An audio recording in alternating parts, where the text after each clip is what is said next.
Bom dia, boa tarde, boa noite. Mais um episódio do nosso podcast, o Pode Lutar, o podcast do MSTL. E hoje a gente vai falar de muitos assuntos aqui da relação entre o movimento popular urbano e do campo. Vamos falar do assunto da semana, da causa palestina. O que de fato está acontecendo na Palestina? É uma guerra? É um conflito? É um genocídio?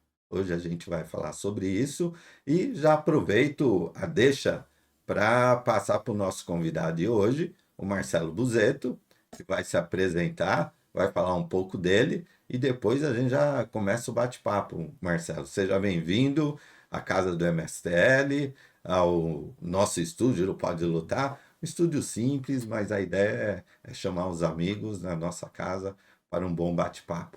E aí, beleza? Muito bem, beleza. Bom dia, boa tarde, boa noite a todos e todas do Movimento Sem Terra de Luta, do MSTL. Agradeço aí o meu amigo Eduardo, que a gente se conhece há bastante tempo aí de várias lutas.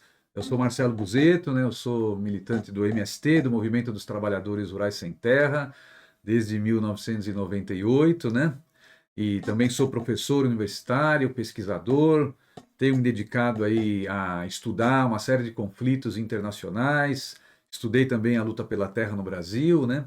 Fiz um mestrado na PUC em São Paulo sobre a questão agrária, e aí fui avançando para estudar outros temas, fui fazer um doutorado em ciências sociais na PUC sobre a Venezuela, né, que é um país também vizinho aqui. Estudei lá vários temas ligados a um projeto de defesa nacional desse país vizinho. Estudei a Venezuela na época que o presidente era o tenente-coronel Hugo Chávez, né? E depois fui caminhando, fui fazer um pós-doutorado na Unesp de Marília sobre a questão palestina, né? Estudei o conflito na questão da Palestina, mas desde 88, quando eu tinha 18 anos, eu já me interessava, né, por esse tema, né? Eu participo desde 88 de um movimento internacional de solidariedade ao povo palestino. Isso resultou em algumas viagens, né, que eu fiz para a Palestina. Visitei também campos de refugiados palestinos que ficam num país que é conhecido, que é o Líbano, né? E disso tudo resultou também, né, um livro, né, que é a questão palestina. Eu começo aqui a nossa conversa presenteando, né, o Eduardo aqui com esse livro, né, da editora Expressão Popular, que é um livro que já tem a sua terceira reimpressão, onde a gente conta aqui, né, a história um pouco do conflito, né, Israel-Palestina, que é um dos assuntos que a gente vai tratar hoje aqui, né? Então fica aí, Eduardo, para você aí o livro, para a gente conversar mais daqui a pouco sobre o conteúdo do livro, né? Legal. Aqui, ó, gente. Vou ler, Marcelo, aqui ao lado, depois a gente vai te apresentar. A gente tem a Biblioteca do Bem Viver, que é a Muito bem. biblioteca aqui das famílias dos condomínios Freitite e Nelson Mandela. E após ler, ele vai para a nossa biblioteca. Para quem, ó, gente, depois eu vou fazer um vídeo. A gente tem um vídeo aqui da nossa comunidade que Edu indica. E a gente vai indicando os Ah, livros que tem na nossa biblioteca. muito Depois bem. de ler, eu vou apresentar o livro. Então, muito obrigado, Marcelo. Beleza. É isso aí, gente, né? Então, aproveitando após feitas as apresentações, hoje é um tema que com certeza, Marcelo, acho que vai balançar aí as redes sociais, né, dos nossos amigos e dos não amigos, né? São dois temas bastante complexos. Então, o que que a gente pede? Você que acompanha esse episódio pode lutar, comente, dê sua opinião. Se gostou do conteúdo, compartilhe, curte. E se quiser ir acompanhando no podcast do MSTL, vai lá, se inscreve, né? Você vai receber as notificações sempre que a gente lançar um novo episódio do Pode Lutar, que vai discutindo temas da comunidade, temas da luta, temas de interesse da comunidade e do planeta. E tem uma coisa interessante, Marcelo, né? O nome do nosso movimento é MSTL. Movimento Sem Terra de Luta. Uhum. E tem muita gente que não entende, mas no meio urbano não é sem teto, Eduardo. Sem terra não é a luta do campo. E daí eu explico, ó, quando a gente surgiu, o Marcelo, depois a gente vai falar um pouco, a gente fez muita formação ao longo dos anos aí. A gente se conhece desde 98 também. Sua entrada no MST foi meio que junto, período que eu ingressei na luta por moradia, e a gente se conheceu logo nesse período, numa aliança que tinha a Central de Movimentos Populares e Movimento Sem Terra. E daí, no transcorrer dessas formações, eu conheci a filosofia do bem viver, né? Uma filosofia andina dos nossos povos da América do Sul. E quando a gente criou o MSTL, né, a gente se espelhou nessa filosofia do bem viver. Então, até o próprio, né, a bandeira do movimento tem essa, É a Terra, essa né? É o circunferência que é planeta. o planeta Terra. Planeta. Então, o nome do movimento vem a partir de você discutir o planeta, discutir os direitos humanos, discutir o direito das pessoas a acesso à terra, seja para moradia, seja para produção de alimentos, seja para o seu trabalho. Então, por isso que a gente escolheu dar o nome de Movimento Sem Terra de Luta, porque é uma defesa mais ampla, é uma defesa de uma sociedade mais justa, que todos tenham direito ao alimento, tenham direito ao abrigo, tenham direito a viver em paz. E por isso que a gente convidou hoje, e daqui a pouco a gente vai falar desse tema. Mas a gente tem um momento nostalgia sempre que a gente convida, sempre que eu convido alguma pessoa que a gente tem uma relação já de vida, né? E o Marcelo Busetti, ele surgiu, como eu estava falando, né, na militância, que eu iniciei na luta direta, né? Não tinha acesso à moradia, participei de um grupo de pessoas que fez uma ocupação. A partir dessa ocupação, me inseri ali, né, para ajudar os trabalhos. Fui me tornando uma liderança da comunidade, do movimento. Ingressei na Central de Movimentos Populares. A Central de Movimentos Populares tinha uma relação com o MST. Toda a minha formação inicial passou junto com militantes, né, do MST, militantes urbanos, né? Eu lembro que a nossa turma tinha o João Paulo, né? João Paulo Rodrigues, hoje, né, figura muito conhecida, né, nacionalmente, o Gilmar Mauro, né, também figura muito conhecida mundialmente. E com o Marcelo, né, por ele ser aqui do ABC, e na época também a gente tinha uns trabalhos na Fundação Santo André, e a gente foi trocando ideias, foi fazendo curso de formação, daí chegou a consulta popular, a gente era, né, aqui do ABC quem mais articulava e organizava. Então foi uma história assim de muitas lutas, muitas ocupações, né, no campo e na cidade. Participei de várias ocupações também rurais na época, em que você estava junto também ajudando a organização. E a gente foi construindo essa relação, né? E eu acho que é uma alegria muito grande para mim, e com certeza para você também, a gente vê que a formação faz muita diferença na vida das pessoas, porque mostra para ela a realidade do dia a dia, e muitas pessoas tomam isso para si de coração e como propósito de vida e passam a lutar para que os outros tenham acesso a direitos. Então a gente está falando lá de 98 e hoje a gente está em 2024, num condomínio Minha Casa Minha Vida, que após eu conquistar a minha moradia através da luta, eu persisti na luta para que outras pessoas tenham acesso a essa moradia. Então, se você quiser, né? Acho que eu falei de dois assuntos que eu entendo que é muito importante: a formação, seja ela política, seja ela profissional, seja ela humana, né? Que acho que é a mais importante de todas, e a luta, que te ensina muito, te dá muito aprendizado, e te dá uma alegria de ter tido uma caminhada e um propósito de vida que serviu as pessoas, né?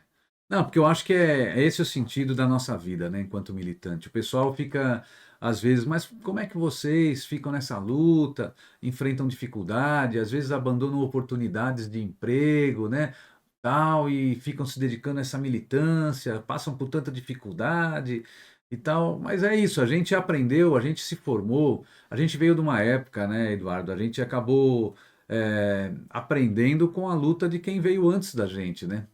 E que quem veio antes de nós enfrentou também uma dura realidade, né? Enfrentou uma ditadura militar empresarial que destruiu os direitos democráticos que o povo brasileiro estava conquistando, uma ditadura que colocou o país numa situação econômica bem difícil, criou o problema da dívida externa, aumentou a desigualdade social, a pobreza. E aí a gente, quando começa a participar das lutas, ainda nos anos 80, né, e a gente se encontra em 98, né, nessas ações conjuntas do MST com a Central de Movimentos Populares, né? Na época também estava em processo de surgimento, né, o Movimento dos Trabalhadores Sem Teto, né? Então era MTST, CMP, MST, fazendo várias coisas juntas.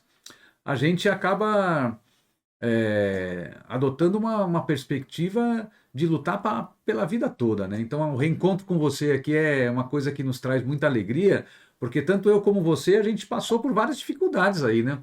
Não é assim que foi tranquilo a nossa luta pela terra, pela moradia e tal, né? Mas nós estamos aqui, né? Então, nessa nossa luta, a gente sempre brincava lá em 98, né? Que a luta nossa é tipo com um trem, né? Tem uns que pegam o trem na primeira estação e vai descendo pelo meio do caminho, né? Tem outros que vão, não pega na primeira estação, né? Pega na segunda, na terceira ou na metade do caminho, o trem está em movimento, as pessoas entram e vêm. E tem outros que pegam lá na primeira estação e vai até o fim, né? Então nós estamos nessa caminhada para ir até o fim. A luta é para a vida toda, né? Então acho que a formação política, né, o estudo, a experiência que a gente viveu, porque para nós formação não é só pegar um livro ou um texto e estudar. É isso também, né? Porque a gente aprendeu que sem estudo não dá. Alguém quer ser liderança política, quer liderar um movimento, quer liderar um sindicato, quer liderar um partido, tem que estudar, tem que ter essa disposição de estudar, de refletir, de pesquisar. Tem um assunto que não conhece, corre atrás. E não adianta correr atrás hoje só no Google, né? Só procurar. Correr atrás para nós é conversar com outras pessoas, ver outras opiniões e é também buscar livros, né? Estudar, né? Tem pesquisa, tem gente que estuda e que são especializados em alguns temas. E a gente foi educado a fazer isso, né? A correr atrás da informação, a pesquisar, a duvidar quando alguém fala uma coisa, mas será que é isso mesmo? Será que essa pessoa falou sobre esse assunto é verdade? Então, acho que a gente tem uma formação política que nos educou a correr atrás, né, da informação, do conhecimento. E de fazer do conhecimento do estudo, não um saber que é para a gente ficar falando coisa difícil ou ficar se exibindo para os outros. Porque tem gente, né, Eduardo, que estuda, faz uma universidade, pega um diploma, faz um mestrado, um doutorado e sai por aí todo arrogante, né, querendo se exibir para os outros, que eu sei, que eu não sei o que. Não, para nós o conhecimento sempre foi, e para nós, para a classe trabalhadora, isso que é o fundamental. Nós temos que fazer do conhecimento um instrumento da nossa luta pela transformação social. Para nós, o conhecimento, ele só serve, só tem sentido se a gente usar esse conhecimento para a gente solucionar os problemas que a gente enfrenta no dia a dia. Os problemas. O José Martí, que foi um poeta, um professor, um pedagogo de Cuba, liderou a luta pela independência, né, de Cuba no final do século XIX. Ele dizia: conhecer é resolver.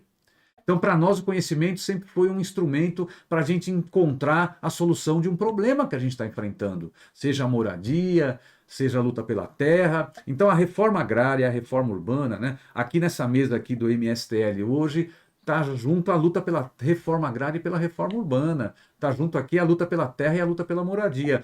E eu queria parabenizar vocês pela escolha, né, do símbolo e do nome do MSTL. Porque, de fato, Eduardo, é o que você falou. Nós estamos vivendo numa época onde o desenvolvimento do capitalismo no mundo está nos retirando o direito básico de desfrutar do planeta, dos recursos naturais. Eles estão destruindo as florestas, estão destruindo as matas, estão destruindo e poluindo os rios, os mares. Né? O desenvolvimento capitalista e esse tipo de industrialização que o capitalismo tem estimulado no mundo inteiro está, de fato, colocando em risco a sobrevivência de toda a humanidade. Né? Você vê por aí a quantidade de lixo que se despeja nos mares, esses navios que carregam containers levando de um lado para outro milhares de produtos para serem consumidos por quem tem ainda algum dinheiro. Então você vê a destruição nas florestas, né? A emergência climática, né? Que não é uma coisa mais ecologista, de ambientalista, que o pessoal falava, né? Que o Chico Mendes dizia, né? Ecologismo, ambientalismo sem luta de classes é jardinagem, né? O Chico Mendes falava, não, você tem que defender o meio ambiente junto com a luta pela mudança da sociedade, para construir uma sociedade nova. Então, você colocar, né, o nome terra e um símbolo, né, que é a terra, num movimento, é para mostrar isso. Ó. Nós temos que lutar para que a gente possa ter um planeta habitável, né? Um planeta onde todos os seres que vivem nesse planeta tenham o direito de sobreviver, né? E com dignidade, né? A gente não pode mais pensar como era nos anos 50, né? Vamos industrializando, vamos adotando projetos sem olhar para a consequência do ponto de vista social, do ponto de vista ambiental, né? Então, acho que o nosso reencontro aqui, nesse podcast aqui, nessa entrevista, é um reencontro de quem luta pela terra, né? No mundo urbano, no mundo rural, e quem está defendendo que para mudar o planeta e salvar o planeta é preciso ter uma nova sociedade. E as lutas que a gente começou lá no passado, né, foram muito importantes. Eu lembro, né, você falando aqui que a nossa luta para juntar o campo e a cidade não era só na luta pela terra ou pela moradia, da reforma agrária ou da reforma urbana. Mas eu lembro de um episódio que quando os trabalhadores da Ford, né, que infelizmente não está mais aqui, né, porque teve um governo aí que não mexeu, não fez absolutamente nada, né, para impedir que aquela fábrica fosse fechada, não se apresentou nenhuma proposta alternativa, né, para aquele espaço que existia aqui em São Bernardo do Campo. Mas eu lembro que em 98, 99, os trabalhadores da Ford, acho que em 99, se não me engano, fizeram uma greve lutando por salários, por melhores condições de trabalho, e a gente se juntou naquele momento, MST, Consulta Popular, né, CMP, e eu lembro que a gente fez uma luta que foi a ocupação de uma concessionária de veículos da Ford, que ficava ali na Pereira Barreto, em São Bernardo do Campo, perto do Paço Municipal, do Shopping Metrópole. Nós ocupamos e fechamos a concessionária por um dia inteiro, né? Trancamos a porta e os funcionários não entenderam muito bem. E nós falamos, nós estamos aqui em solidariedade aos operários da Ford que estão em greve. E aí entramos em contato com os trabalhadores da Ford, né? Vieram os companheiros lá de uma comissão lá de trabalhadores, agradecer a solidariedade da luta que a gente fez. Então a gente cresceu nesse ambiente da solidariedade, né? De um movimento ajudar o outro, de entender que o trabalhador e a trabalhadora têm que se unir. Está no campo, está na cidade, é metalúrgico, é professor, é sem teto, é um trabalhador que está numa situação de rua, né? A gente aprendeu isso, que o que nos movimenta são ideias, são princípios, são valores, e que para mudar a sociedade não adianta uma única categoria lutar. É preciso que cada um faça a sua luta por moradia, por salário, por emprego, por saúde, por educação, mas a gente tem que conversar entre nós, a gente tem que construir um projeto unificado de sociedade, né? E é isso que a gente tem feito, né? O MSTL, o MST e vários outros movimentos, né? Então, realmente é muita alegria estar aqui. A gente lembra de muitas coisas boas e a gente fica feliz que é aquilo. Nós abraçamos essa luta para a vida toda. Dificuldade no momento, né? No outro momento mais celebrar as conquistas, mas isso que vocês conquistaram aqui no Frei Tito, no Mandela, né? No Paulo Freire, a gente vê o nome dessas torres aqui e o nome de cada torre desses prédios, desse condomínio popular, né? Representa um pouco a história, né? Da luta do povo brasileiro, que é uma luta de sofrimento, de dificuldade, mas é uma luta também que quando o povo se organiza, quando o povo toma consciência, quando o povo desenvolve uma capacidade de mobilização, juntou consciência, juntou organização, juntou formação, juntou mobilização, o resultado é vitória, o resultado é conquista. Então tá pisando aqui num solo, né, que é marcado por conquistas, deixa a gente bem feliz, né? Legal. Queria aproveitar, né, esse tema, estamos falando da Terra, né? Planeta, luta pela terra, produção de alimentos pela terra na cidade, a produção de moradia, mas produção de várias outras coisas, de emprego, de políticas públicas. Mas a gente tem um tema do momento, a gente poderia falar da tal da luta pela Terra Santa.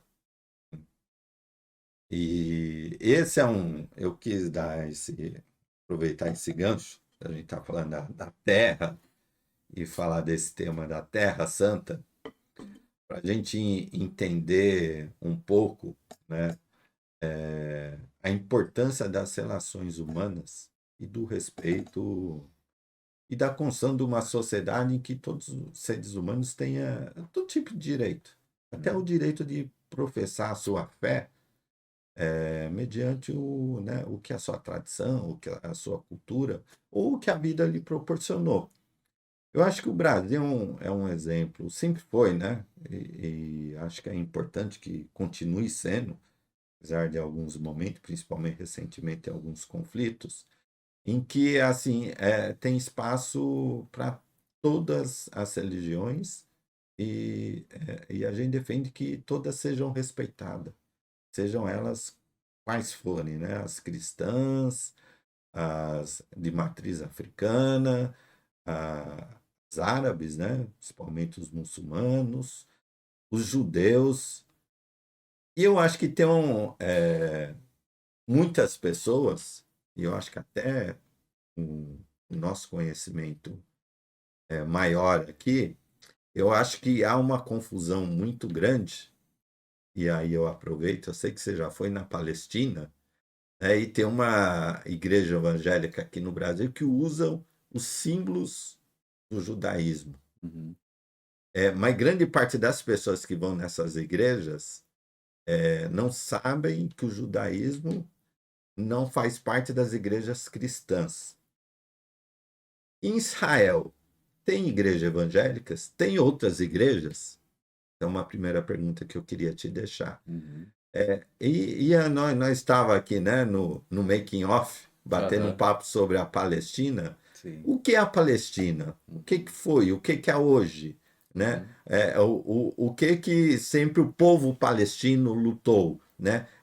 Para a gente entender o que a comunidade tem que lutar para que ali Uhum. seja uma terra santa de paz, que hoje é uma terra santa de muitos conflitos, e só um lado morre milhares de pessoas, né? E o outro lado diz que está se defendendo, mas na verdade está praticando um genocídio porque está matando um povo. Quando a gente fala de genocídio, é querer exterminar um povo. Diz que muitas vezes várias pessoas dizem, e a gente, eu acho que você afirma isso, eu quero afirmar o que está acontecendo, não só este, né, esse período, mas há muito tempo, um genocídio de um povo. Então é importante entender esses contextos, o contexto religioso e o contexto da luta por aquele território da Palestina, para entender de fato o que está acontecendo e entender o que a gente vai defender. É o genocídio ou o direito dos povos conviverem em harmonia entre si?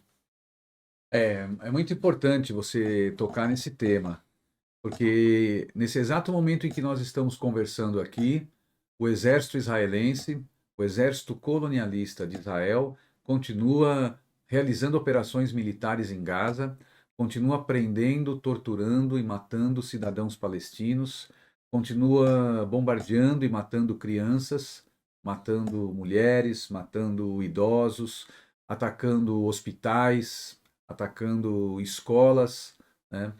Israel já matou aproximadamente 35.000 pessoas em Gaza, nesses 135 dias, né, de operação militar em Gaza, faz parte da Palestina. O governo de Israel destruiu, dessas 35.000 pessoas que já foram assassinadas, muitas ainda também, o número pode ser maior porque muitos estão desaparecidos, porque estão nos escombros dos prédios e das casas que foram bombardeadas pela aviação israelense, pelos tanques, né, israelense. Você tem cerca de 13.000 crianças que foram, desses 35.000, 13.000 aproximadamente são crianças que foram assassinadas, né? Muitos bebês, inclusive, que nem completaram um ano de idade, né? Você teve famílias inteiras que morreram, né? Hoje tem já um relato de algumas famílias que a família inteira morreu nos bombardeios. A família desapareceu, uma família inteira, né? Pessoas que moravam lá e estão mortas. O governo de Israel destruiu mais de 100 escolas e universidades, né? Destruiu várias mesquitas que existiam lá, aproximadamente 140 mesquitas, que a mesquita é o local de oração sagrado para os muçulmanos, assim como a sinagoga é o local sagrado para os judeus e a igreja o local sagrado para os cristãos. Então, o que o governo de Israel está fazendo hoje contra o povo palestino é uma política de apartheid, de limpeza étnica, de extermínio de um povo, de genocídio. Como você falou, como o presidente Lula também tem se referido. E então, primeiro, eu queria manifestar aqui a nossa solidariedade, né, a esse heróico povo palestino que luta contra o colonialismo israelense, que luta pela sua pátria, por independência nacional, por justiça social, pelo direito, né, à soberania, né, à sua terra. A pergunta que você faz das igrejas lá onde hoje está o Estado de Israel, né? Porque onde hoje está o Estado de Israel, se a gente for olhar, no livro eu conto bastante essa história, né, Eduardo? Onde hoje está o Estado de Israel, onde se pegar no mapa está lá, Estado de Israel e territórios palestinos, Cisjordânia, Gaza, e também onde está a cidade mais conhecida que é Jerusalém, tudo isso junto era Palestina. Então, desde a época de Abraão, Abraão é o profeta fundador do judaísmo, né? Desde a época de Abraão, passando pela época que Jesus, né, andou pela Palestina, Jesus, inclusive, era um palestino, né? Então, desde Abraão até o dia 14 de maio de 1948, naquela região onde hoje está Israel, Cisjordânia, Jerusalém, Gaza, né, que são os territórios palestinos que eles falam, naquela região ali só tinha um nome, Palestina. Então, de fato, é o que você fala, tem uma confusão, tem uma falta de informação profunda. Eu dediquei a minha vida inteira não só a manifestar solidariedade aos palestinos. Eu disse que eu comecei a conhecer essa causa em 1988. Mas eu fui estudar, eu fui pesquisar, eu virei professor, eu me formei em Ciências Sociais na Fundação Santo André, e depois eu fui estudar na PUC, na Unesp, fazer mestrado, doutorado e pós-doutorado em Ciências Sociais. E sempre estudei o tema palestino. Na Fundação Santo André, eu fui professor durante 20 anos. E a maioria desses anos eu dei aula no curso de Relações Internacionais. Eu dei aula de várias disciplinas, entre elas geopolítica do mundo contemporâneo, problemas da guerra e da paz. Então eu fui estudar e pesquisar a história do conflito, a origem do conflito. Isso resultou em vários artigos acadêmicos que eu escrevi por aí e resultou também no livro, né, que a gente está publicando, e tem outro que eu estou escrevendo que possivelmente esse ano a gente ainda publica, né? E aí a gente viu isso, que o Estado de Israel não existia antes. O Estado de Israel ele foi criado a partir do dia 15 de maio de 1948. Agora, é interessante essa relação de algumas igrejas cristãs no Brasil com Israel, que é o que você falou. O judaísmo é uma religião e tem que ser respeitado, né, a crença de cada indivíduo. Tem indivíduos que têm religião, tem indivíduos que têm uma relação com o sagrado, né, com Deus, que acreditam em Deus, mas não vai na igreja, não vai na sinagoga, não vai muito na mesquita, né, mas tem a sua fé, acredita e tem o seu jeito, né, de acreditar num Deus. Tem pessoas que acreditam em vários deuses, né, porque na Palestina você tem ali uma história comum das religiões, que as religiões que são mais fortes ali são as religiões monoteístas, né, que acreditam num Deus único. Então, primeiro lá nasceu o judaísmo, depois nasceu o cristianismo e, por último, nasceu ali na região o islamismo, né? Então, Abraão, por exemplo, é um profeta do judaísmo, né? Cristo, né? Profeta do cristianismo. E o Maomé, o Mohammed, né? Que é o principal profeta do islamismo. Mas o islamismo, ele reconhece Jesus, por exemplo, como um profeta. O islamismo reconhece Abraão como um profeta. Nas 3 visitas que eu fiz para a Palestina, né, em 2010 e 2011, eu visitei uma cidade palestina que fica na Cisjordânia, chama Al-Khalil. Mas aqui a gente conhece mais como Hebron. Hebron vem de Abraão. E eu visitei a mesquita de Hebron, a mesquita de Abraão. A mesquita, como eu falei, é um lugar onde os muçulmanos rezam. A mesquita está ligada à religião islâmica. E o que me surpreendeu e me deixou feliz, e que me deu a certeza que não é um conflito entre religiões, é que na Mesquita de Abraão, que está em Hebrom, na Cisjordânia, Palestina, está o túmulo de Abraão. O túmulo de Abraão, fundador do judaísmo, ele está dentro de uma mesquita, onde os muçulmanos rezam.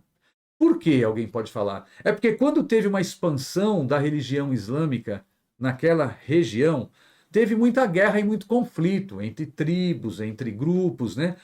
E como os muçulmanos, eles defendem todos os templos sagrados de todas as religiões, onde teve conflito e os muçulmanos se tornaram a maioria, eles sempre preservaram os templos cristãos e os templos judeus.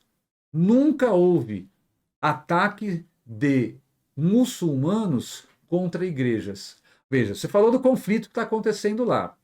O Hamas é uma organização palestina, formada por maioria de muçulmanos. Quantas sinagogas, que são o local sagrado dos judeus rezarem, quantas sinagogas foram atacadas e destruídas pelo Hamas em Israel? Nenhuma. Porque as organizações muçulmanas, elas têm um princípio, que numa guerra ou num conflito, você não deve destruir ou atacar um templo religioso. Então, por exemplo, cemitérios, igrejas, mesquitas, sinagogas são locais sagrados. Então, o próprio Maomé, né, e o próprio livro sagrado dos muçulmanos, que é o Alcorão, tem várias passagens onde se tem ali recomendação. Quando um exército islâmico entrar numa comunidade, né, não deve profanar seus templos sagrados e nem os seus cemitérios, onde estão enterrados seus entes queridos. Israel, em Gaza, destruiu praticamente todos os cemitérios que os palestinos têm em Gaza. Destruiu cemitérios muçulmanos e cemitérios cristãos. Israel destruiu mesquitas e destruiu igrejas.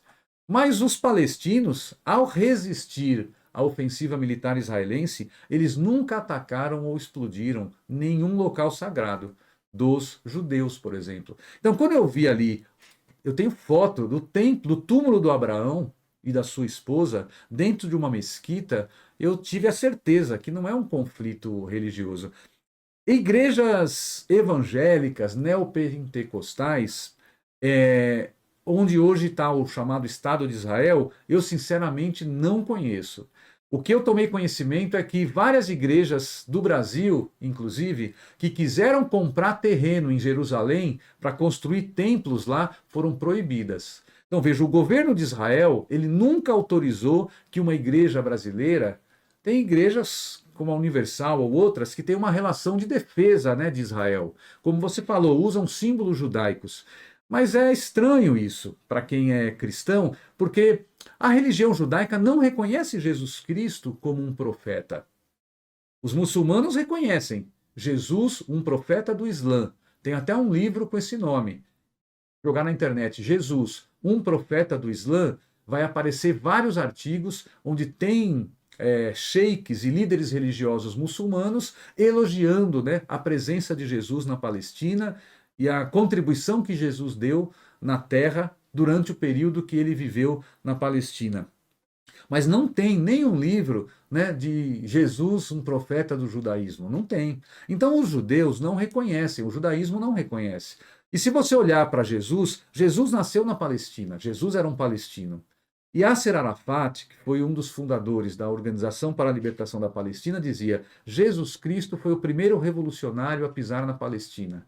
Porque Jesus lutou contra o colonialismo romano. A Palestina sempre foi um território estratégico do ponto de vista econômico. A Palestina, se a gente pegar o mapa, né, porque Palestina é isso, é onde está hoje Israel, Cisjordânia, Gaza, Jerusalém. A Palestina está de frente para o Mar Mediterrâneo, de frente para a Europa, né, para o Mar Mediterrâneo. Ela faz fronteira com a África, do lado do Egito, e ela é a porta de entrada para a Ásia. A Palestina ela sempre foi uma rota comercial importante, tanto por terra como por mar. Por isso, várias potências quiseram dominar a Palestina. Então foi dominada pelos romanos, Depois, depois foi dominada pelo Império Turco-Otomano até o ano de 1918. Quando teve a Primeira Guerra Mundial, a Inglaterra e a França disseram para os árabes: se vocês se unirem a nós na luta contra o Império Turco-Otomano, se a gente derrotar o Império Turco-Otomano, nós vamos garantir a independência de todos os territórios árabes. A Palestina vai ser livre e vai ser um Estado soberano independente. Vários líderes árabes falaram: tá bom, vamos junto. E se juntaram a Inglaterra e a França. Caiu o Império Turco-Otomano em 1918. Mas não veio a independência dos territórios árabes. A Inglaterra assumiu o controle da Jordânia, da Palestina, do Iraque.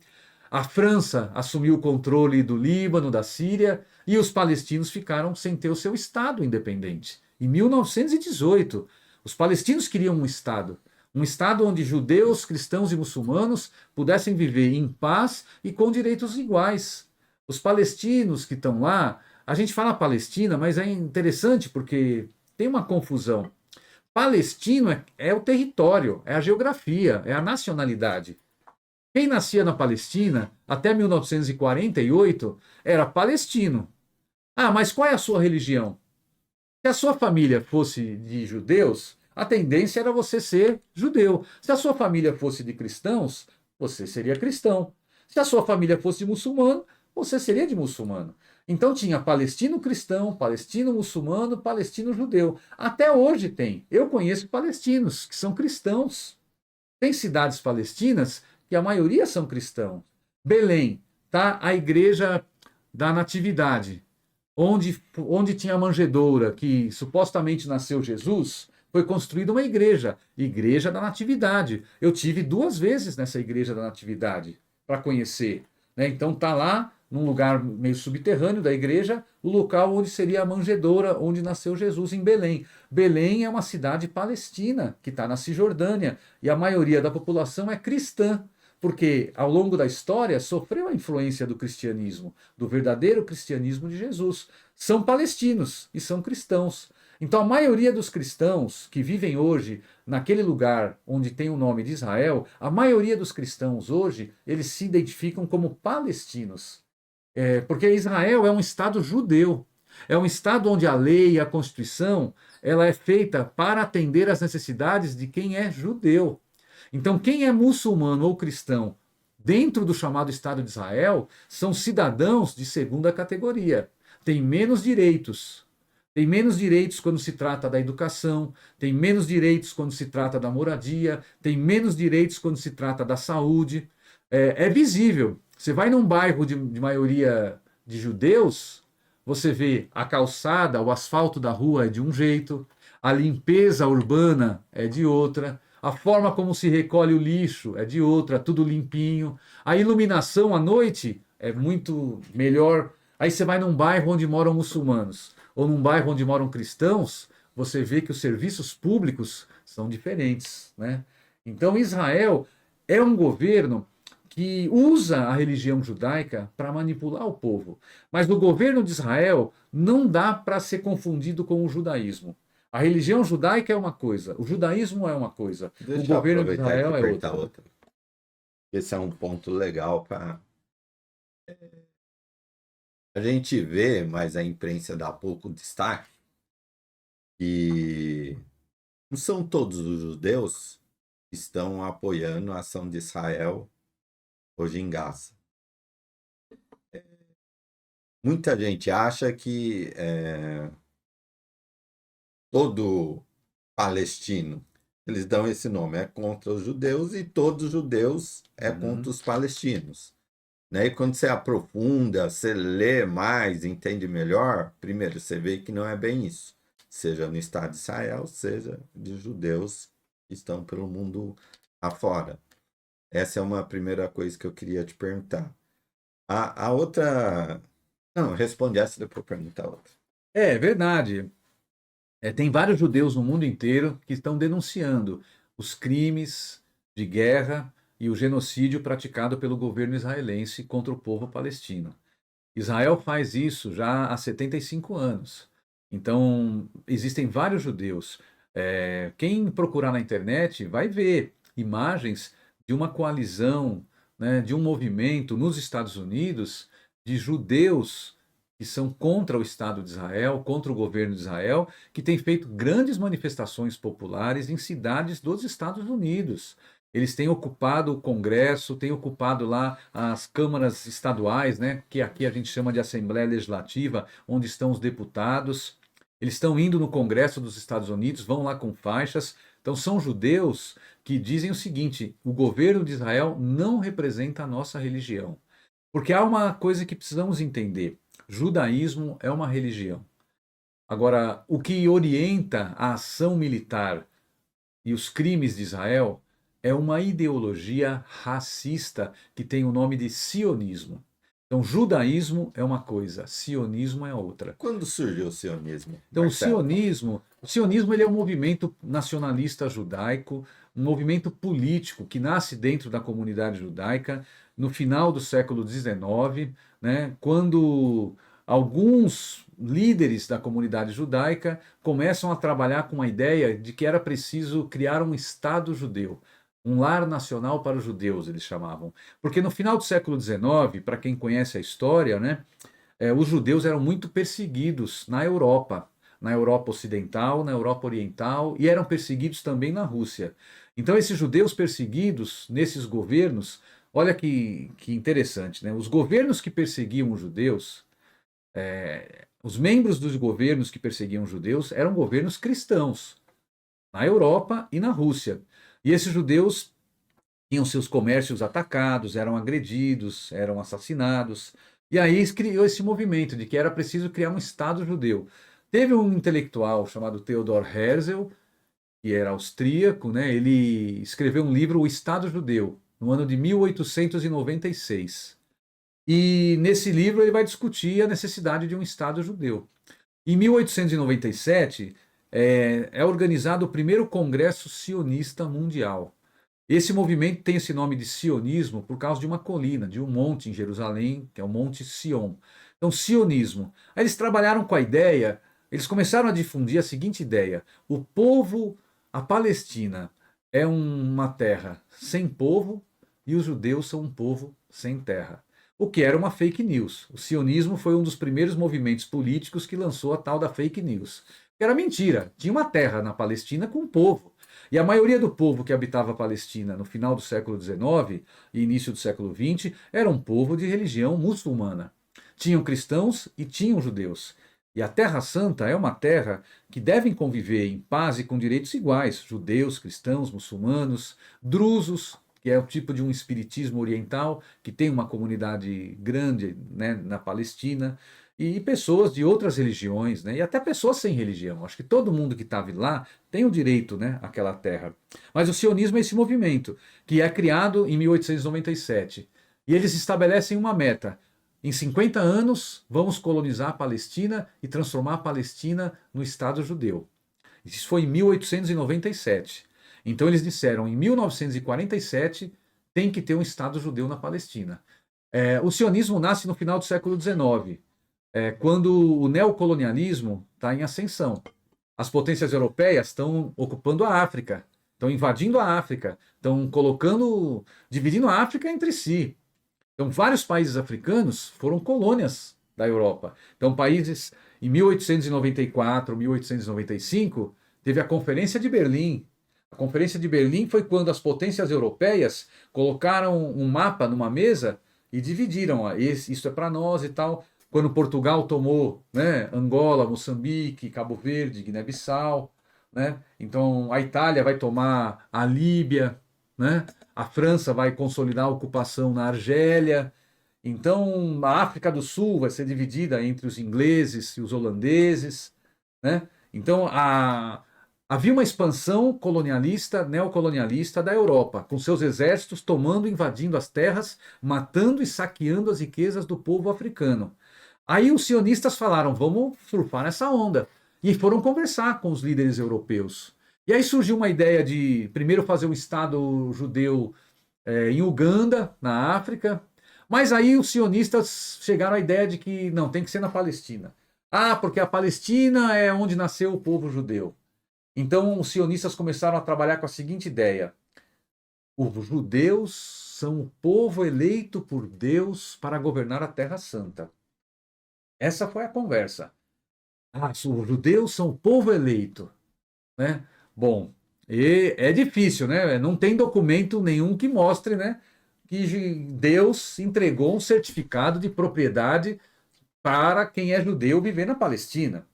Então, se a gente tem um mínimo de bom senso, e se a gente se apegar aos princípios e valores que as religiões judaica, cristã e muçulmana pregam, não tem uma terra para um único povo, certo?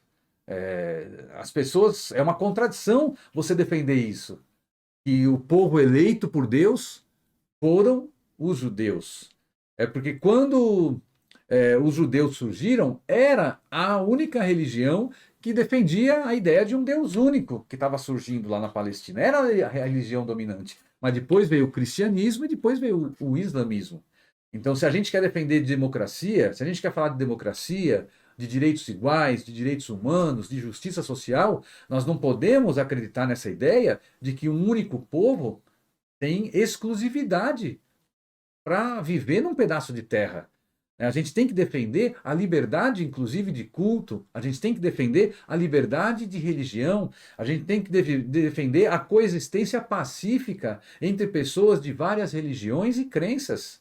A gente evoluiu muito na humanidade, a gente não pode cair nessa história de que não, a Palestina, aquela terra tem que ser para os judeus e os judeus são o povo eleito. Então, os judeus no mundo inteiro hoje, tem muitos judeus hoje que não acreditam nisso, que são contra essa ideia e que dizem a Terra Santa é para viver todo mundo em paz e com direitos iguais. E num único Estado. Ali o futuro tem que ser de um único Estado, um Estado palestino, onde judeus, cristãos e muçulmanos possam conviver em paz e com direitos iguais, numa república democrática, onde os direitos sejam para todos. Então você tem um movimento de judeus que são contra o apartheid, tem judeus anti-sionistas, você tem hoje um movimento religioso judaico muito famoso, especialmente nos Estados Unidos, mas também onde tem hoje o Estado de Israel, que se chama Neturei Karta. Eu estou com uma camiseta aqui, que é de um encontro da campanha global pelo retorno à Palestina. É uma campanha que eu faço parte, né? E nós estivemos, uma delegação brasileira, né? Eu, a Gabriela Ortega, André Dutra, representamos o Brasil na 5ª Conferência Internacional de Solidariedade à Palestina, que aconteceu em dezembro do ano passado, em Joanesburgo, na África do Sul. Quem deu muito apoio para essa conferência foi Madlas Mandela, que é o neto de Nelson Mandela. Ele é deputado no Congresso da África do Sul e lidera na África do Sul esse movimento de condenação de Israel, de ter levado Israel para a Corte Internacional de Justiça com o objetivo de condenar Israel por genocídio, né? E lá nós encontramos, né, membros do Neturei Karta. Foi uma conferência onde a maioria que estava lá eram palestinos, eram árabes, eram africanos, eram muçulmanos, mas tinham cristãos e tinham judeus. E os judeus do Neturei Karta vieram dos Estados Unidos para dizer o seguinte: Israel não representa o judaísmo. Israel não representa a nossa religião. Porque nunca a religião judaica pregou o assassinato de crianças. Nunca a religião judaica pregou a destruição de hospitais. Nunca a religião judaica pregou a destruição de casas, de hospitais, de escolas, de igrejas, de mesquitas. Então tem muitos judeus hoje no mundo, inclusive no Brasil. Quem tem participado das manifestações, aconteceu uma agora dia 17, dia 24 de fevereiro vão acontecer novas manifestações. Durante os meses de março, né, dia 30 de março, tem manifestações no mundo inteiro. Dia 8 de abril, que é o fim do Ramadã, tem a Marcha por Jerusalém. Então, todas as manifestações que estão acontecendo no mundo hoje, em favor do povo palestino, você vai encontrar judeus participando. Vai lá os judeus com sua faixa, com seu cartaz, dizendo: somos judeus, estamos ao lado do povo palestino. Então, isso é muito importante para a gente dizer, porque, de fato, tem pessoas que não sabem, acham que os palestinos, né, as organizações palestinas são contra os judeus. Não, tem judeus sim que estão apoiando e que estão contra o governo de Israel. Bom, é só ver nas manifestações. Em Israel hoje, tem milhares de pessoas que estão indo para as ruas contra o governo de Israel.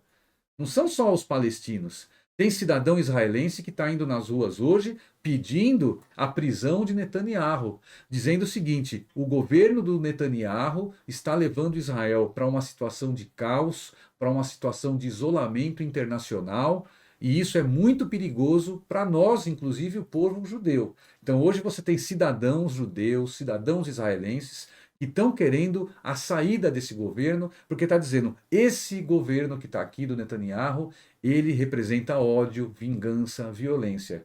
E nós precisamos ter uma porta aberta de diálogo com os palestinos. Isso tem cidadãos israelenses, inclusive os parentes das pessoas que em 7 de outubro foram capturadas e estão presas, né, pelo Hamas ou por outras organizações da resistência palestina. Tem cidadãos israelenses que ainda estão presos e os familiares estão nas ruas hoje de Israel dizendo que o governo tem que negociar cessar fogo imediato, negociação, abertura de um corredor humanitário para Gaza. Então, hoje tem judeus e israelenses nas ruas também pedindo o que o mundo está pedindo: cessar fogo imediato. Uma curiosidade, né? Lembro que quando criança, quando jovem, como adulto, né, o Brasil quase que majoritariamente, né, formado por cristão, então principalmente as crianças, né, assistia muito o filme de Jesus Cristo, né? Jesus pregando, Jesus no deserto, depois a gente sempre lembra que tinha ali, né, o imperador romano que estava, né, em Jerusalém, né? Cristo foi preso em Jerusalém. Uhum. Mas eu lembro que assim quem pediu o julgamento de Jesus e quem pediu para Jesus ser preso foram as igrejas da época.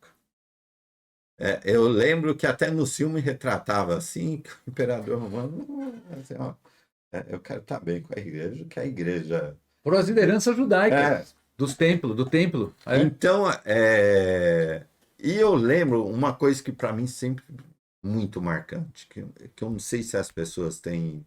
Jesus não pregava na igreja. Jesus pregava no meio do povo, conversando com as pessoas, conversando com os trabalhadores. Acho que é bastante significativo essa sua fala que Jesus foi o primeiro militante de esquerda, né, na história da luta do povo, na história por direitos, na história do respeito, da igualdade, de todos serem filhos de Deus. É o que mais a Bíblia fala. Você podia relatar Eu acho que isso é importante para todo mundo que é cristão entender o que aconteceu naquele contexto e reafirmar de novo, né? Eu acho que grande parte das religiões cristãs não sabem que o judaísmo não acredita que Cristo foi um profeta, que foi o Filho de Deus. Acredita que foi um homem comum. Não, é exatamente isso. Sabe que eu venho de uma família também muito católica e tal, né? E eu morava em São Bernardo, eu morava no Jardim Silvina, de 1978 a 88, dos 8 aos 18 anos, eu morava ali no Jardim Silvina. Eu peguei uma época ali de muita perseguição, né? Você tinha ali uma situação que era muito comum, que era da existência de grupos, né, de justiceiros que perseguiam e prendiam e torturavam e matavam pessoas, querendo fazer a justiça por conta própria, né? E muitos inocentes morreram, né, nesse período. Então eu vivi num bairro da periferia de São Bernardo, vendo essa situação de violência, né? Lembro na época, né, o Esquerdinha, né, era uma figura muito conhecida, né? Já tomei geral dele, inclusive, É mesmo? quando lá no Silvina de madrugada, Conheci. porque eu era jovem, eu era do movimento, eu era jovem em 90, em 80, 86, 87, eu tinha 16, 17 anos, eu era punk, andava no movimento punk, curtia um som, então a gente voltava às vezes a pé de madrugada, né, na madrugada de domingo, e tomava esculacho, né, de figuras como essa, que se diziam seguranças, né, que circulavam no bairro, mas eram pessoas que achavam que podiam fazer justiça com as próprias mãos, né, e muitos trabalhadores inocentes pagaram com a própria vida na mão dessas pessoas que cometiam, na verdade, atos de violência e de injustiça contra qualquer morador da comunidade. E eu peguei esse contexto da violência, né, dos justiceiros aqui, morando na periferia, no Silvina, rodando muito ali no Oleoduto, no Montanhão, né, no Seleta, né, que era um bairro que tinha muitos trabalhadores da Volkswagen nos anos 80, né, que foi construído para isso, né, o Parque Seleta. Então, circulando ali, a gente viveu essa realidade da desigualdade, da injustiça, da pobreza, da violência, né, contra a periferia. Mas eu vivi também a época das greves, né? Então, e eu fiz a primeira comunhão na Igreja da Matriz de São Bernardo do Campo em 1980. Eu tinha 10 anos de idade. E eu gostava de ir lá, eu chegava sempre mais cedo, né? E minha mãe ficava toda feliz que eu ia de manhã, né? Acordava cedo e animado. Mas eu estava animado também porque é o seguinte, porque lá tinha uma quadra, né? Coberta. Então a gente chegava mais cedo para antes das Isso, aulas bateu uma bater bolinha. uma bolinha, né? Aí a gente estudava livros do Frei Beto e então a gente tinha essa visão, essa compreensão de quem era Jesus, quem foi Jesus. E Jesus era alguém que participava junto com o povo das lutas por justiça social. E Jesus era alguém que compreendia e praticava de fato, né, esses valores e esses princípios que eu escutava ali nas aulas da primeira comunhão, né, da igualdade, da solidariedade, da justiça, da fraternidade e tal.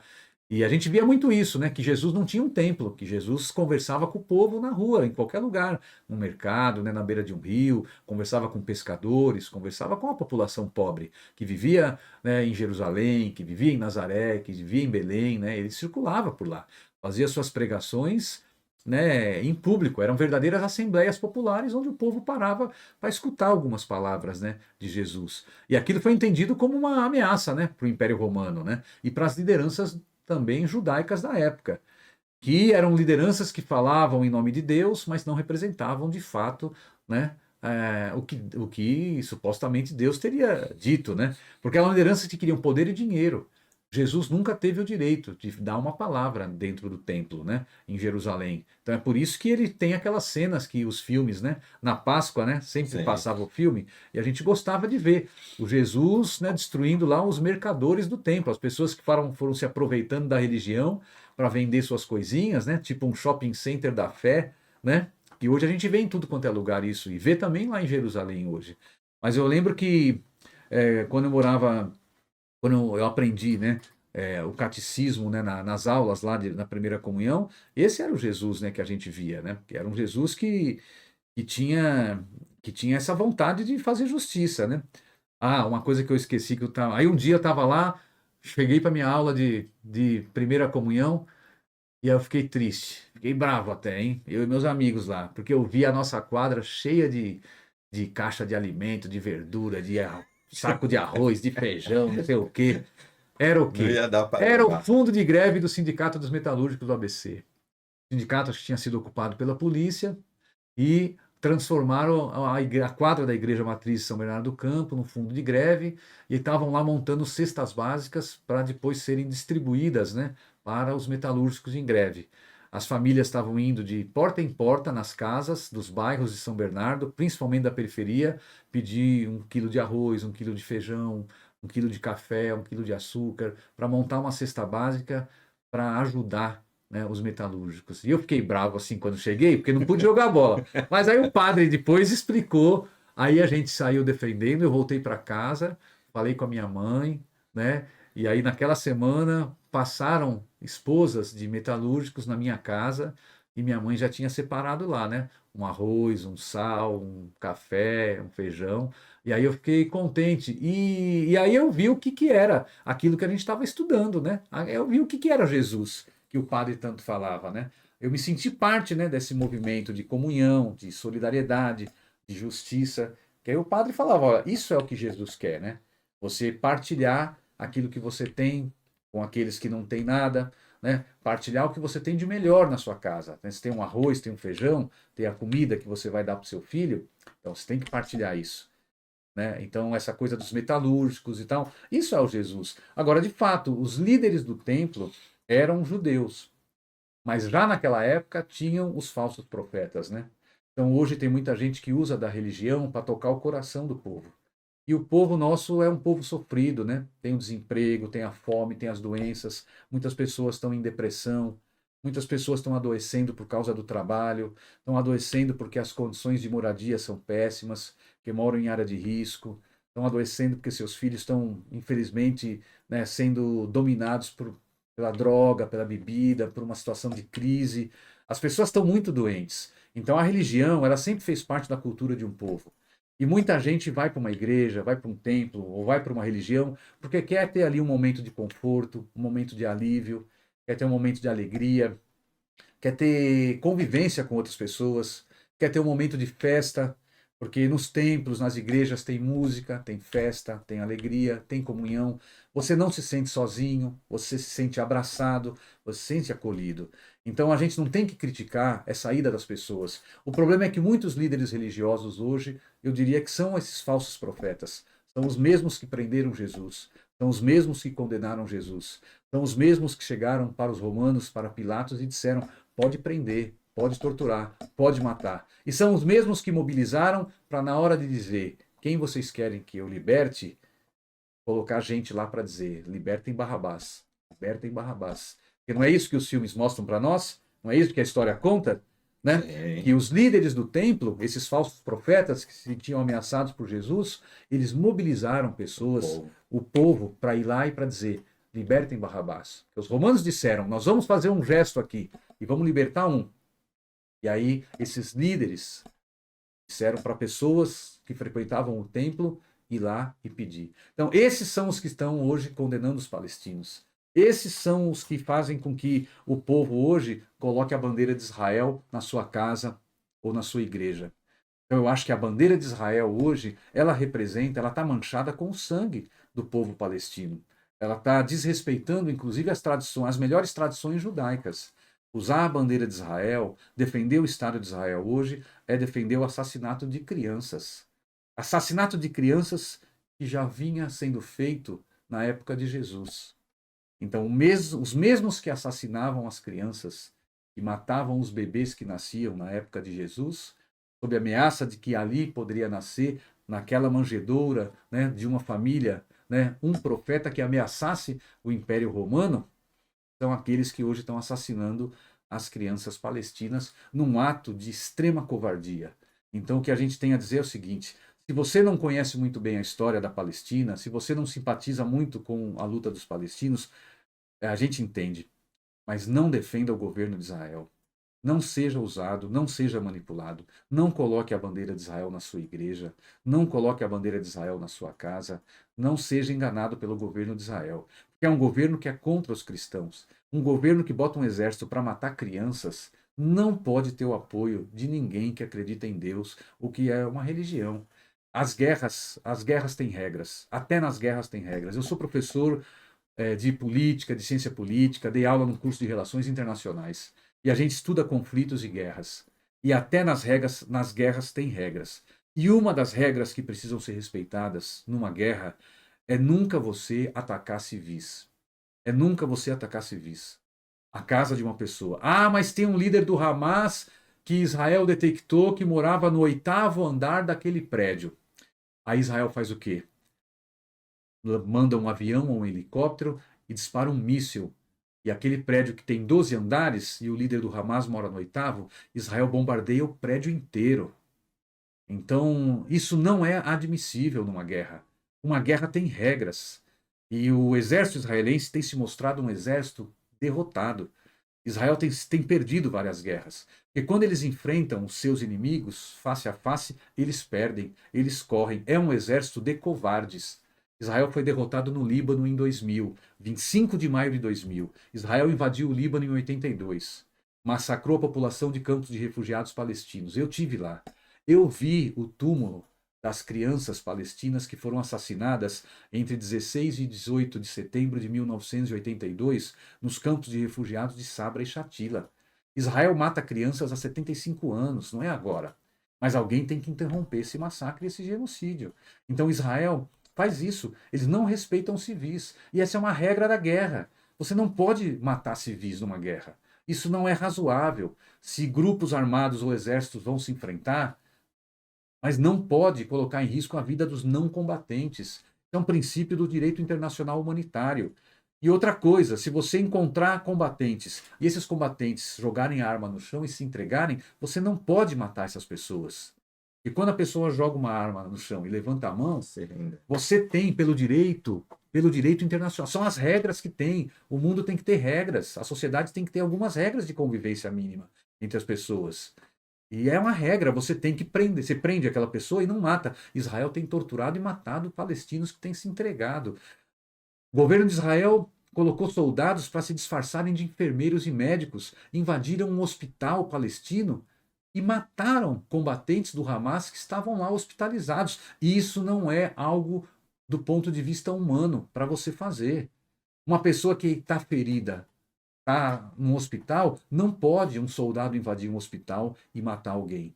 Não pode um policial fazer isso em nenhum lugar do mundo com alguém que foi ferido por ele, e não pode numa guerra fazer isso. A guerra tem regras. Não se ataca cemitérios, não se ataca templos sagrados e religiosos, não se mata civis, não destrói casa, não destrói escola.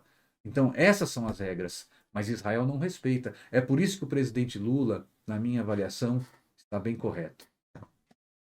Aproveitar a deixa do Marcelo, eu recebi aqui alguns números, Marcelo. Com 135 dias de agressão de Israel em Gaza, alguns números. São 35.800 assassinados e desaparecidos. Quase 29 mil que foram assassinados ou hospitalizados. 12 mil, mais de 12 mil crianças assassinadas. Mais de 8.500 mulheres assassinadas. 340 médicos assassinados. Médicos ou Enfermeiros, né? enfermeiros. 46 funcionários da Defesa Civil assassinados. 130 jornalistas assassinados. 7 mil desaparecidos. 70% desses são mulheres e crianças. Quase 69 mil feridos em hospitais ou locais de atendimento improvisados. 11 mil feridos que necessitam ser levados para outros países para serem tratados. 10 mil pacientes com câncer que enfrentam risco de morte porque a assistência médica não tem mais suporte. 99 sequestrados, pessoal da saúde sequestrados com suspeita de que são terroristas. Simplesmente foi sequestrado, você é suspeito de ser terrorista. Então tirou essas pessoas de fazer os atendimentos com a acusação que é terrorista. 2 milhões de pessoas sem moradia, sem lugar para habitar. 700 mil pacientes com enfermidades infecciosas com consequência desse despejo, vamos dizer assim, essa falta de moradia para habitar. 100 escolas e universidades foram totalmente destruídas. 295 escolas e universidades estão parcialmente destruídas e não estão podendo ser utilizadas. 184 mesquitas foram completamente destruídas e 286 parcialmente destruídas. E 3 igrejas foram atacadas e destruídas. Então, esses são os números de 135 dias de ação de Israel em Gaza. E ontem, esse final de semana, né, teve o pronunciamento do Lula, né, naquele encontro dos países africanos, foi isso, né? Uhum. Que gerou todo esse burburinho. E o presidente de Israel, é isso que chama lá também? É. Netanyahu lá, diz que o Lula atravessou a linha vermelha. E eu acho que eu e você também vamos para essa linha vermelha. Lula, estamos com você, Lula. Nós estamos com você. Estamos com você porque tem um povo que está sendo sofrendo genocídio. E eu fiz questão de apresentar esses números, para estar concluindo o nosso bate-papo aqui, que normalmente o ser humano quer números, né? Quer provas. Aqui estão as provas e por que se justifica falar que Israel está praticando genocídio nesse atual momento. Se a gente estender aqui e contar outros fatos, outras ações que Israel já teve contra o povo palestino, a gente nem falou aqui as milhares de terras Sim. que Israel está invadindo adentro ao território dos povos palestinos. A gente nem entrou nessa discussão, ficamos só nas discussões de crimes de guerra. E guerra que, assim, muita gente pode falar, mas então você defende os terroristas do Hamas? Uma única ação. Então, ou seja, não existe uma guerra. Existe um país que está matando um povo que não tem nenhuma forma de resistência. Não existe guerra. E não existe combate. Existe um país que está bombardeando e matando civis, crianças, mulheres e pessoas que não têm nada a ver com o conflito, não tem nada a ver com o Hamas, e estão sendo tirados seus direitos. Eu lembro que no começo da ação armada de Israel, Israel não queria permitir que os brasileiros fossem deportados, deportados não, trazidos de lá para o Brasil para sair da zona de conflito. Então, é um governo que pratica a morte a todo custo, e quando você pratica a morte a todo custo, você está praticando genocídio. Aí tem muita gente criticando, mas comparou com o Holocausto. O futuro vai dizer o que foi essa ação de Israel e se Netanyahu pode ser ou não ser comparado com Hitler. Hoje, a nossa preocupação é encerrar o conflito, porque pessoas inocentes estão sendo mortas. Então, é por isso que a gente está com o Lula. Acho que o Lula foi corajoso. Ultimamente, o Lula, né? Acho que a experiência, né? Trouxe ao Lula essa coragem de tocar temas extremamente espinhosos, né? Esse dia eu vi ontem, eu não lembro que dia que foi, um vídeo também de uma liderança, né, falando o seguinte: se na época de Hitler algum governante tivesse tido a coragem que Lula teve hoje, talvez não tivesse ocorrido o Holocausto ou tivesse sido em menor proporção.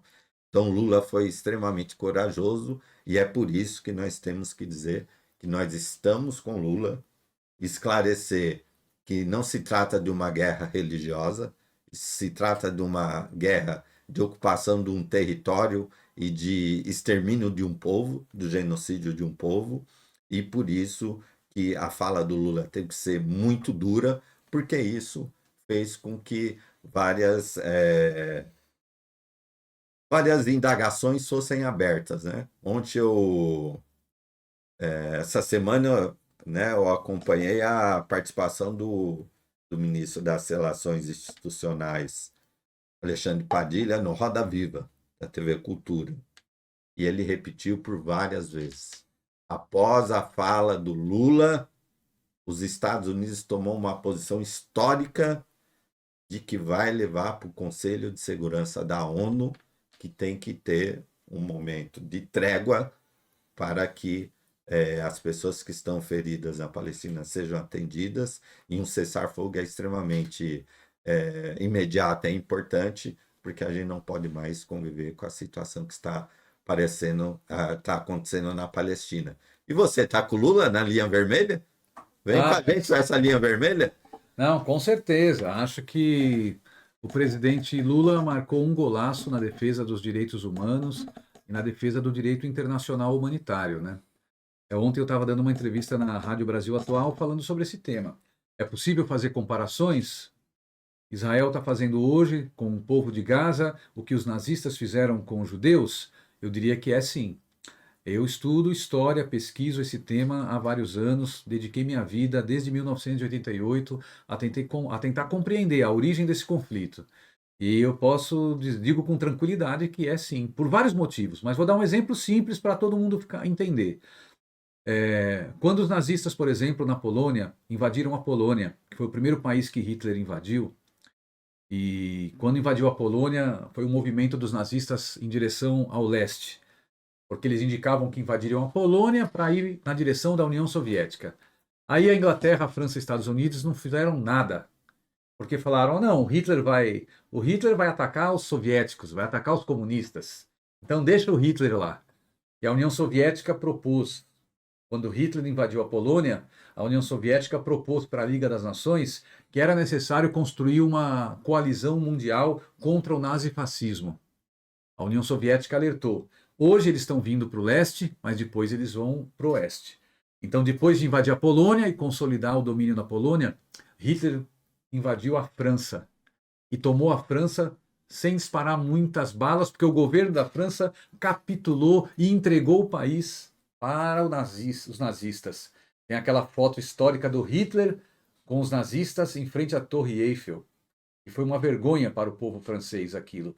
Depois o povo se reorganizou, criou a resistência francesa para enfrentar os nazistas. Então, enfrentar o nazismo, enfrentar qualquer movimento racista, é uma tarefa urgente hoje. Nazismo, sionismo, são movimentos extremistas, são movimentos supremacistas, que defendem a supremacia de um povo sobre o outro. O sionismo é um movimento racista. É um movimento que tem essa visão racista, é uma ideologia racista. Por isso que Israel age desse jeito. Então, há comparação porque na Polônia tinha o gueto de Varsóvia. Os nazistas colocaram os judeus num bairro, num local que ficou conhecido como Gueto de Varsóvia. E eles cercaram o gueto, construíram muros e os judeus ficaram confinados. Gaza é como se fosse um gueto, Gueto de Gaza, a maior prisão a céu aberto do planeta. Tem cerca de 2.800.000 palestinos na menor densidade demográfica do planeta. Gaza tem 10 quilômetros por 40 quilômetros. 2.800.000 palestinos, cercados por terra, por mar e por ar. Os pescadores de Gaza não podem sair com seus barcos para pescar porque está a marinha israelense lá. E é ilegal, porque Gaza é Palestina. Eles controlam as fronteiras. Os palestinos não têm controle da sua própria terra, do seu próprio Estado. Não tem Estado palestino, não tem moeda palestina. A moeda que existe lá é o shekel, que é uma moeda israelense. Israel não permite que os palestinos tenham autonomia, nem aquilo que a ONU disse que deveria ser Palestina, Israel nunca permitiu. Então Gaza está sitiada, está cercada. E o que fizeram os nazistas no gueto de Varsóvia? Quando o povo do gueto de Varsóvia, de uma organização formada por operários judeus, e não foi a elite judaica que fez a resistência. A elite judaica se submetia a seus líderes, que sempre quiseram poder e dinheiro. Desde a época de Jesus até na época do gueto de Varsóvia. A elite judaica dizia, não resistam, não resistam. E uma parte da elite judaica se juntou com os nazistas para preservar suas riquezas, suas joias, seu dinheiro no banco. E teve setores de banqueiros judeus que até financiaram o partido do Hitler para preservar seus privilégios, enquanto seu povo estava sendo massacrado e assassinado. Porque, de fato, os nazistas mataram milhares de judeus. E a nossa solidariedade para aqueles judeus, ela tem que ser presente. E a gente é solidário com aqueles judeus que sofreram no gueto de Varsóvia. Porque quando os judeus do gueto de Varsóvia criaram a Organização Combatente Judaica e começaram a pegar em armas para enfrentar os nazistas, porque eles não tinham armas, mas operários metalúrgicos faziam o quê? Como disse Apolônio de Carvalho, no seu livro Vale a Pena Sonhar. Ele relata, alguns operários judeus metalúrgicos no gueto de Varsóvia, eles faziam canos de ferro desse tamanho. E aí os judeus do gueto de Varsóvia saíam na madrugada pelo esgoto e saíam do esgoto com aqueles canos de ferro. E eles viam os soldados nazistas que ficavam fazendo a patrulha, 2 soldados, né? E eles iam e davam com aqueles canos de ferro na cabeça e tomavam as armas e as munições dos soldados nazistas. E assim eles começaram a organizar a resistência judaica no gueto de Varsóvia contra o nazismo. Eu diria, esses judeus oprimidos pelos nazistas podem ser chamados de terroristas? Eram chamados de terroristas pelos nazistas, mas eram combatentes da liberdade. Eram pessoas que estavam lutando por justiça. estavam lutando para tentar impedir que o seu povo fosse aniquilado. E quando eles começaram a resistir e a fazer isso, começaram a contrabandear armas que iam para dentro do gueto pelo esgoto. E aí, quando tinham armas, começaram a matar os nazistas para defender as suas vidas. Isso é legítima defesa. A legítima defesa, o direito à legítima defesa só existe no direito quando um povo é massacrado e oprimido, e está em caminhos de ser exterminado por uma força estrangeira inimiga, que era o que os nazistas estavam fazendo lá. Ah, o povo então que pegou em armas para enfrentar os nazistas estava errado? Tinham que ficar quietos, calados? Não. Pegaram em armas para defender vidas humanas. Então, quando começou essa resistência, o que os nazistas fizeram? Fecharam o gueto de maneira mais contundente e bombardearam pelo ar o gueto. Bombardearam, destruíram casas, destruíram tudo. E depois fizeram a entrada por terra e massacraram os judeus. E hoje Gaza está cercada e bombardeada pelo ar. E Israel está numa operação militar. E quer fazer o quê? Quer exterminar o povo. E Lula percebeu isso. É exatamente o que você falou. Se Lula não faz esse alerta para o mundo, se Lula não dá esse grito, pode acontecer sim um genocídio, um extermínio, igual foi o Holocausto. E o Holocausto dos judeus lá pode se repetir agora como o Holocausto palestino. E o Lula fez esse alerta. E o que o Lula gritou e fez é para justamente a comunidade internacional entender o seguinte, meu, basta, tem que parar Israel. Alguém tem que parar Israel. Então a gente faz um apelo, né, para o governo Lula, que de fato insista nisso, né? Que converse com outras lideranças mundiais. E ele fez essa declaração de um lugar simbólico, que é Addis Abeba. Né? Viva a Etiópia, viva a África, porque é daí que vai sair a solução para todos os problemas da humanidade. Aí eu acho o seguinte, hoje nós estamos num momento histórico de transição. Nós estamos num momento histórico de transição.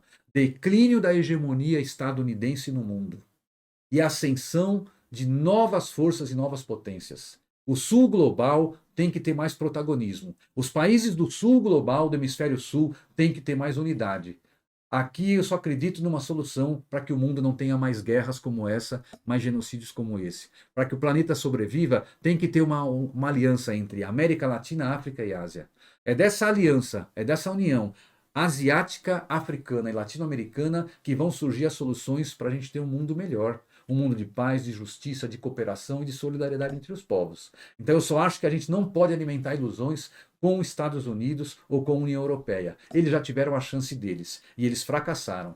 A União Europeia e Estados Unidos governando o mundo, guerra, fome, miséria, destruição do meio ambiente, genocídio, guerras religiosas, terrorismo no mundo inteiro.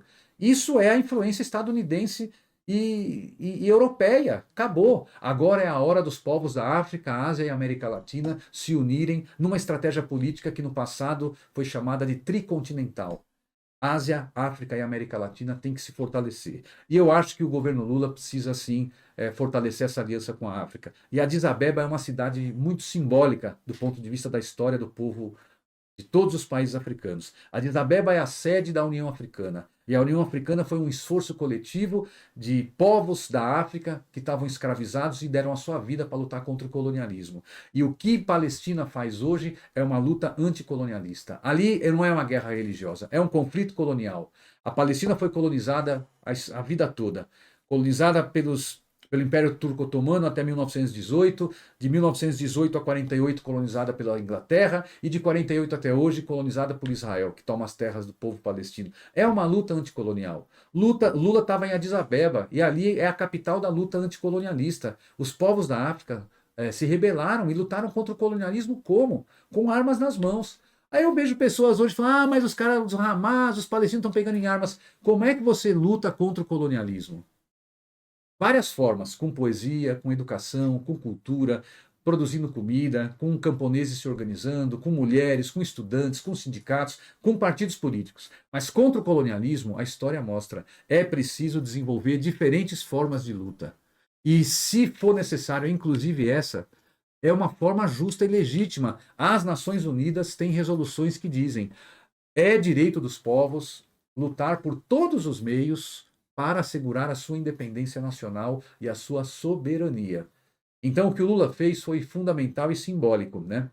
Porque a luta anticolonialista criou a União Africana e a sede da União Africana fica na Etiópia, né? Que é um centro político da África. O pessoal, às vezes, tira o sarro da Etiópia e tal. Etiópia, Addis Abeba, é uma capital que é o centro político, por ser a sede da União Africana. As questões estratégicas do continente africano são discutidas ali. E o Lula fez um pronunciamento que vai repercutir. A África inteira escutou o Lula.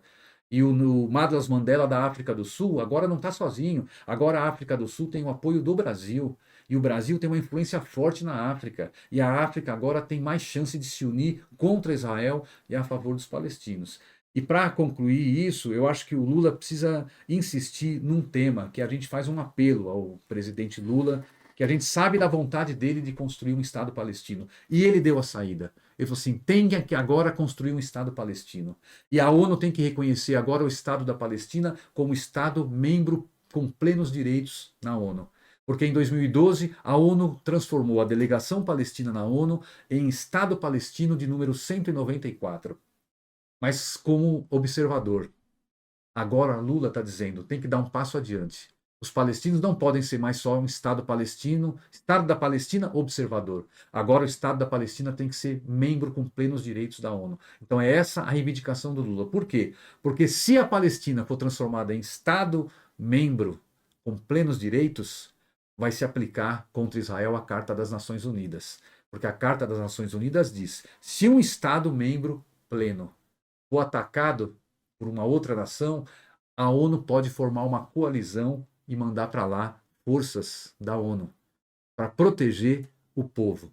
Então eu penso que o Lula está pensando nisso, para a gente transformar o palestino, dar esse status e mobilizar a ONU para mandar uma força de paz para cercar Gaza e proteger o povo de Gaza da ofensiva israelense.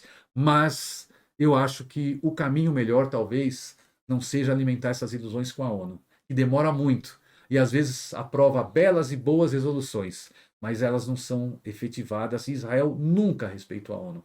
A única resolução da ONU que Israel respeita até hoje é a resolução que criou o Estado de Israel. Mas quando criou o Estado de Israel, em 29 de novembro de 47, a resolução 181 da ONU criava também o Estado palestino. Mas essa parte da resolução Israel nunca aceitou. Então eu acho que a solução que eu tenho conversado com várias pessoas, né, na campanha global pelo retorno à Palestina, no MST a gente tem conversado, eu penso que uma solução que o governo Lula poderia buscar, e o Lula tem moral para isso, e as condições históricas permitem, era construir uma coalizão que juntasse os BRICS, né, o Brasil, Rússia, Índia, África do Sul e todos os novos integrantes, né, que agora o BRICS está maior do que isso, né, os BRICS, que tem força política e até força militar, nos BRICS estão a China e a Rússia, né, juntar a Liga Árabe que junta aí vai 23 países, o Egito está na Liga Árabe também, é um país africano, juntar a União Africana, porque tem o Egito na África, e o Egito, a África, faz divisa com Gaza, e juntar a Turquia, que eu diria que é uma potência regional. Eu acho que BRICS, Liga Árabe, União Africana, mais a Turquia, poderiam montar uma coalizão política e militar para impor Israel umas sanções. E para dizer para Israel o seguinte, cessar fogo imediato, nós vamos abrir o portal de Rafah, vai entrar ajuda humanitária todo dia, sem nenhuma restrição, o quanto for preciso de comida, de remédio, de roupas. Vamos reconstruir Gaza, os palestinos vão ter porto em Gaza, vão ter aeroporto em Gaza, vão controlar as fronteiras, vão controlar as estradas, e nós vamos reconstruir a Palestina e iniciar em Gaza a construção do Estado da Palestina. Porque o Lula sabe que ele precisa disso. Ele disse, o Estado da Palestina tem que ser construído. E os palestinos querem um Estado, o Estado que os palestinos querem é o Estado da Palestina original, um Estado único, onde não tenha mais Israel e tenha um Estado único, com direitos iguais para judeus, cristãos e muçulmanos. Mas isso é mais difícil, eu diria que isso é a médio e longo prazo. Eu acho que o que tem que começar agora é o seguinte, começar a construção de um Estado da Palestina no pedaço que for possível.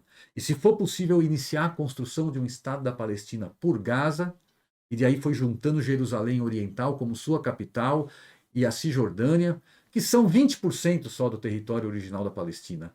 Mas é o que a ONU aprovou em 2012. Lula está reivindicando o seguinte, a ONU teve uma resolução dizendo o Estado da Palestina deve ser criado nas fronteiras de 5 de junho de 1967.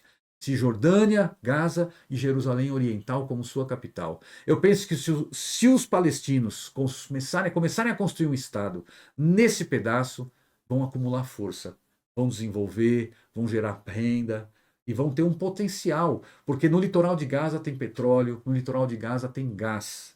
E Israel quer tomar Gaza, expulsar os palestinos para ter o controle do gás e do petróleo que está no mar Mediterrâneo, no litoral de Gaza. Porque Israel está vendo que os povos árabes estão pressionando os governos das monarquias árabes a não mais entregar para Israel petróleo e gás. E os governos árabes que continuarem tendo boas relações com Israel, essas monarquias tipo Arábia Saudita e outros, eles vão pagar um preço. Hoje, o povo desses países árabes, que são as monarquias, estão pressionando os governos para romper relações. Israel sabe que isso vai dificultar a geração de energia em Israel. Então, eles querem. Então, o Lula falou e subiu o tom no momento certo. Ele nunca tratou de maneira desrespeitosa, ele nunca foi contra os judeus. O Lula teve sempre uma posição equilibrada e, desde o 7 de outubro, se colocou como mediador. Então, eu diria que a gente tem que apoiar o presidente Lula nessa sua decisão e fazer esse apelo para que Lula insista na conversa com os líderes da União Africana, da Liga Árabe, com o BRICS e com a Turquia, porque eu acho que essa coalizão, se tiver unidade, ela pode inclusive forçar a ONU a tomar medidas mais duras, de fato, contra Israel, que pode ser até o que já foi sugerido, de colocar a expulsão de Israel da ONU, pelo não cumprimento de inúmeras resoluções. Eu acho que isso pode inclusive acontecer, mas não pode o Brasil sozinho. A África do Sul está na linha de frente, agora o Brasil se juntou ali. Então, se ampliar para BRICS, Liga Árabe, União Africana e Turquia, eu acho que a força desse movimento para impedir a continuidade do genocídio israelense contra Gaza pode ser muito vitoriosa. Obrigado, Marcelo. É isso, né? Bate-papo aqui é longo, mas muito educativo, histórico. É como a gente iniciamos, né? A formação, né? Esse podcast tem o objetivo também de fazer a formação.